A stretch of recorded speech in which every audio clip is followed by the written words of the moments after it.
Hola, cordial saludo para todos. Mi nombre es Sandra Cañas, soy estudiante de Seguridad y Salud en el Trabajo de octavo semestre. Nuestra primera pregunta es: ¿cuál cree usted que es la importancia de la memoria histórica del estudio sobre la paz? Para mí la memoria histórica es fundamental en los estudios sobre la paz porque nos permite entender el pasado y la repercusión en el presente. Al recordar y analizar los eventos históricos que podemos identificar las causas de los conflictos y las dinámicas de violencia que han afectado las sociedades. Esto no solo nos ayuda a sanar heridas, sino que también es crucial para construir una paz duradera, ya que fomenta diálogo, la reconciliación, la justicia. Además, la memoria histórica puede servir como una herramienta para educar las nuevas generaciones sobre la importancia de evitar la repetición de los errores del pasado. Como ejemplo de la violencia directa es claro el conflicto armado entre el Estado y la guerrilla por las FARC. Este conflicto ha estado marcado en luchas por el poder y la ideología, el resultado en miles de muertos y desplazamientos forzados. Como también el terrorismo, grupos extremistas que utilizan la violencia para promover sus ideologías, como ataques suicidas o atentados con bombas, golpes de Estado, cuando un grupo militar o político derroca un gobierno legítimo, a menudo utilizando la fuerza. Represión de manifestación de la violencia ejercida por fuerza de la orden contra protestas pacíficas como el uso de gas lacrimógeno o balas de goma.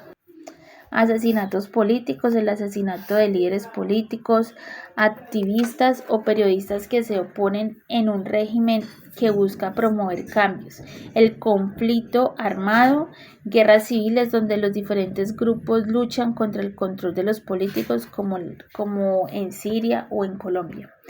Violencia en grupos paramilitares, grupos armados que operan en la margen de ley que pueden estar vinculados en intereses políticos o económicos. La violencia estructural. La desigualdad de sociedad económica en Colombia es un reflejo de la violencia estructural. Las comunidades afrocolombianas e indígenas, por ejemplo, han enfrentado históricamente marginación y falta de acceso de recursos, lo que ha llevado a situaciones de pobreza extrema y exclusión. Esa desigualdad económica, cuando hay una distribución de desigualdad de la riqueza, en algunas de las personas puede vivir la pobreza extrema, lo que limita sus accesos de recursos básicos como la educación y la atención médica. Esa discriminación racial, las políticas y prácticas que perpetúan la desigualdad racial pueden llevar a ciertos grupos de enfrentamiento y barreras en el empleo, la vivienda y la justicia, afectando su calidad de vida. Ese acceso limitado a la salud. En algunos países, las personas de bajos ingresos pueden no tener acceso de servicio a la salud adecuado, lo que puede resultar de mayor tasa de enfermedades y mortalidad. Eso lo vivimos acá en Colombia.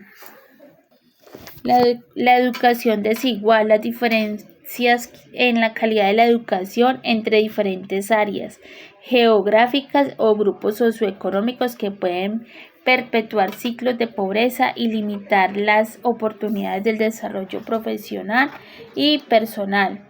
La violencia de género, las normas culturales y las leyes que nos protegen adecuadamente a las mujeres pueden llevar a situaciones de violencia, abuso y afectaciones de su bienestar y su autonomía. Esos serían los ejemplos que colocamos sobre la violencia estructural. Hablemos un poco de nuestra última violencia, que sería la violencia directa. Ahora hablemos de nuestro tercer tipo de violencia, que es la cultural. En esta también tenemos varios ejemplos y uno de ellos es la estigmatización y discriminación hacia ciertos grupos como son los desplazados por el conflicto. Es un tipo de violencia cultural. Estos son grupos a menudo son vistos como con desconfianza y enfrentan barreras para su integración en la sociedad, lo que perpetúan ciclos de violencia y exclusión. La discriminación de género, prácticas que desvalorizan a las mujeres, como las creencias que deben de ocupar en los roles subordinados en las familias o en el trabajo. El racismo, actitudes y comportamientos que perpetúan a la idea de ciertos grupos étnicos son inferiores, lo que pueden llevar a la exclusión social y a la violencia.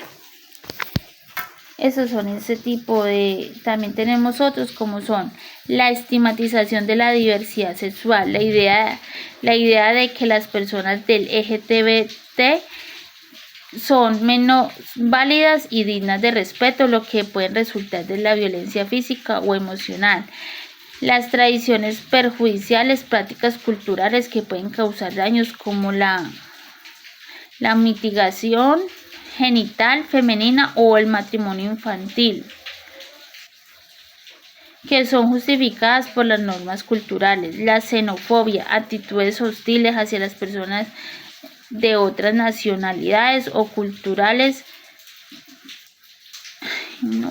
Hablemos de nuestra última, que es la violencia cultural. Bueno, en esta encontramos que es la estimación y la discriminación hacia ciertos grupos. En estos tenemos el grupo de las personas desplazadas por el conflicto, que es un tipo de violencia cultural. Estos son grupos a menudo son vistos con desconfianza y enfrentan barreras para la integración de la sociedad, que perpetúan ciclos de violencia y exclusión. En esta también tenemos varios ejemplos, como son la discriminación de género, que son las prácticas que desvalorizan a las mujeres, como la creencia de que deben de ocupar roles subordinados en la familia o en el trabajo. El racismo, actitudes y el comportamiento que perpetúan en la idea de ciertos grupos étnicos son inferiores, a los que pueden llevar la exclusión social y a la violencia. La estimación de diversidad sexual, la idea de que las personas del LGTBQ+ son menos válidas o dignas de respeto, y lo pueden resultar en violencia física o emocional. También tenemos las tradiciones perjudiciales, prácticas culturales que pueden causar daños, como la mutilación genital femenina o el matrimonio infantil, que son justificadas por normas culturales. La xenofobia, actitudes hostiles hacia las personas en otras nacionalidades o culturas, que pueden llevar a la violencia y a la exclusión. Estos son ejemplos que muestran las creencias y los valores culturales que pueden contribuir a la violencia en diferentes formas. Ya con esto podemos concluir que uno de estos ejemplos de violencia directa es un caso emblemático, es el conflicto armado que ha vivido en el país durante décadas, donde grupos armados ilegales como las FARC, el ELN han perpetuado ataques directos contra poblaciones civiles. Un ejemplo específico es la masacre de Boyacá en el 2002, donde un enfrentamiento en grupos armados dejó un saldo trágico de más de 100 muertos, muchos de ellos civiles. Este evento es un claro reflejo de la violencia directa que afecta a las comunidades. La violencia estructural.